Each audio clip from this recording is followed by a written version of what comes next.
Yahoo! Hello, hello, hello mga masters and mga kachi! Good morning, good morning, good morning, good morning po sa inyo lahat dyan sa Pilipinas at sa buong Asian countries. At kung sama kayong lupalop ng ating daigdig, ay hayaan niyo muna kami ng ating green curly kitty patutigwana na si G. Nabatiin po kayo ng good morning, good noon, good afternoon, good evening, at good night na po sa mga ready ng matulog. At welcome po sa ating another episode ng G and Daddy Health and Lifestyle Tips. Ngayon, panibagong topic na naman po tayo mga masters. At ang ating i-discuss po ngayon ay isa sa mga pinaka-healthiest fruit or healthiest food on earth. Yan po. At ibababa na po natin ang ating G ha. At ilalagay na po natin siya sa loob ng kanyang bahay. Alright, are you guys ready? So, itong superfood na i-discuss po natin ay walang iba, kundi ang avocados! Alright, ito meron tayong binili dito na avocado. Ito mga masters. Ang variety po ng avocado na ito ay tinatawag na Hass. H-A-A-S. Hass avocados. So, maraming variety po ng avocado pero ito muna yung pinili ko dahil ito po ay isa sa mga pinaka-common po dito sa amin sa Amerika, sa El Paso. Ewan ko sa ibang lugar. Basta ito po. Pero alam ko sa ibang lugar po sa Pilipinas may iba ding klaseng avocados. Pero ito po ang specific na avocado na recommend po sa libro na nabasa ko noon. Pero as we go along, come on guys, mga masters, samahan nyo kami at tayo po ay mag-lecture about avocado. Pero syempre, before that, please don't forget to like, share, and subscribe sa ating channel na Master Worm kung gusto niyo po ng maraming contents about health. Alright, why is avocado good for us? Bakit yung avocado ay maganda para sa atin? Syempre, avocado contains a wide range of nutrients. Wide range of nutrients po ang makikita sa avocado. Health benefits of avocado consumption may include improving digestion and lowering the risk of depression and preventing bone loss. Tatlo yung binigay dito. Simple lang pa naman. Improving digestion, lowering the risk of depression, and preventing bone loss. Grabe talaga yung ang benefits ng avocado. May pangalan, may sticker pa. Okay? So, avocado is also known as an alligator pear. Alam niyo ba, ang pangalan, ang other term for avocado is alligator pear. Grabe. Or butter fruit. Butter fruit. And are a type of, ayan, berry. Oh, nako. Hindi ko alam to ha. Ang avocado pala mga masters is a type of berry. Hindi ko talaga alam yan. First time ko. Also known as the alligator fruit pear, alligator pear, or butter fruit. And sa aking sorpresa, hindi ko alam, ito pala ay part or type of a berry. They grow in warm climates. Sa mga mainit, mga warm sila ng mga lugar, tumutubo. Avocados provide a substantial amount of unsaturated fatty acids. Unsaturated fatty acids. And are rich in many vitamins and minerals. Very rich po sila sa vitamins and minerals, mga masters and mga ka-G. Incorporating them in a varied health diet can provide a number of benefits. So pwede po siyang i-mix sa iba't ibang klaseng mga diet, sa iba't ibang mga pagkain, iba't ibang mga menu. Okay? So meron sila pang mga listahan, mga mamaya i-discuss natin as we go along, mga in-depth. Alam natin in-depth, i-discuss natin, palaliman po natin yan. Ang mga nutritional makeups of avocados. Ano po yung magagawa niyo po ito sa ating katawan, mga benefits po. May mga 11 siguro tayong i-discuss po as we go along. Siyempre, alam niyo naman, series po yung ating everyday. Meron tayong topics. Kaya watch out mga masters and mga ka-G. Watch for this series kasi maganda po ang topic about avocados. So, there are 11 ways that they may benefit our health. Okay? And some stuff to consider. Okay? So, nutritional value. Ang nutritional value po ng avocado. Ano po yung nutritional value ng avocado, mga masters?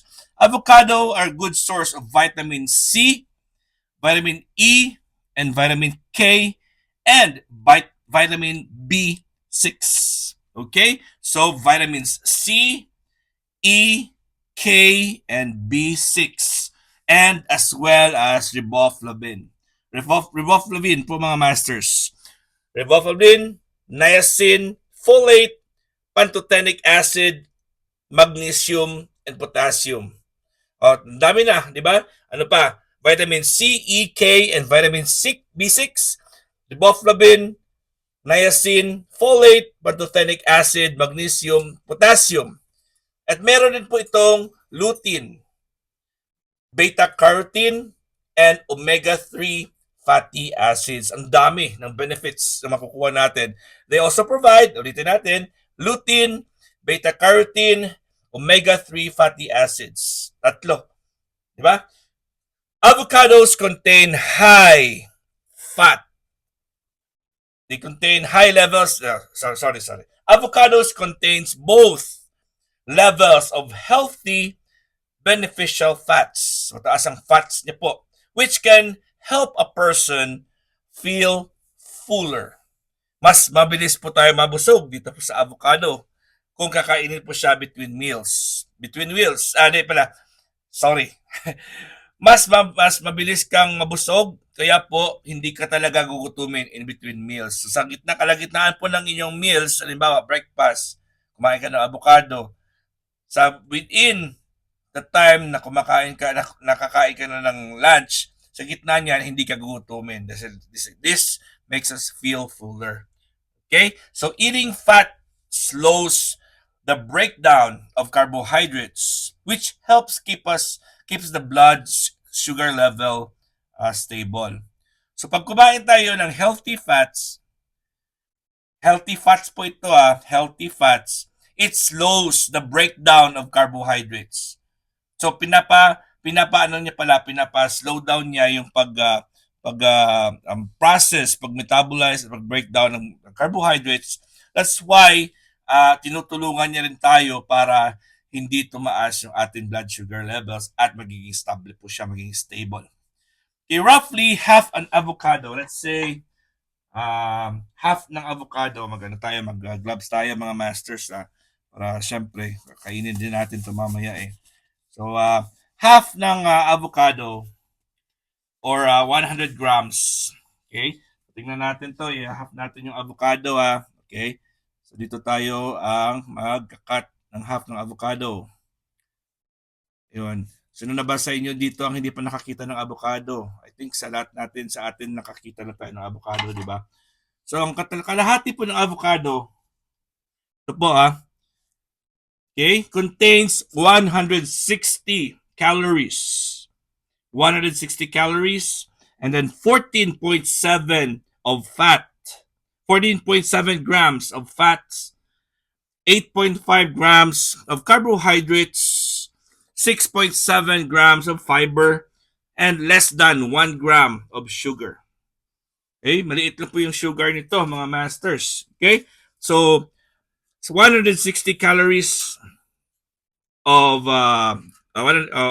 kilocalories, 14.7 grams of fat, 8.5 grams of carbohydrates, 6.7 grams of fiber, and less than 1 gram of sugar.